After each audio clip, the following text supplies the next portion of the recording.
নৱমী পূজা আৰু এই মহানৱমী পূজাৰ আৰতিৰ সময়ত আমি সকলোৱে মিলি দেৱী মাক আৰতি প্ৰদান কৰিলোঁ আৰু মোৰ বিশ্বাস যে সকলোকে দেৱী মায়ে কৃপা কৰিব আৰু বছৰেকীয়া পূজা মোৰ পৰিয়ালৰ আমি পৰিয়ালত এই পূজাখন কৰি আহিছোঁ।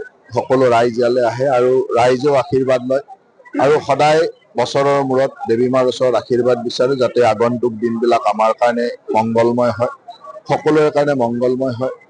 দেৱীয়ে যাতে আমাক ভৱিষ্যতৰ দিনত ৰাইজৰ সেৱাত দৰিদ্ৰ নাৰায়ণৰ সেৱাত সহায় কৰিবৰ কাৰণে শক্তি প্ৰদান কৰে, তাৰ কাৰণে দেৱীৰ ওচৰত প্ৰাৰ্থনা জনাইছোঁ।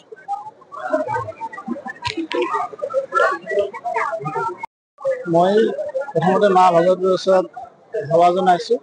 আমাৰ মন্ত্ৰী মহোদয়ে যিটো উদ্দেশ্য আগত ৰাখি পূজা আগবঢ়াইছে মা ভাগৱতী পূজা গ্ৰহণ কৰক আৰু আমাৰ সমাজত অসূয়া শক্তি দূৰ কৰা লগে লগে আমাৰ নিজৰ সমাজৰ অসূয়া শক্তি বুলি কোৱাৰ লগে লগে আমাৰ নিজৰ অন্তৰৰ ভিতৰত যিবিলাক অসূয়া শক্তি আছে সেই অসূয়া শক্তিখিনি আমি নিধন কৰাৰ কাৰণে আমাক মা ভাগৱতী দেৱীয়ে শক্তি বুদ্ধি প্ৰদান কৰে। তাকে মই মাৰ ওচৰত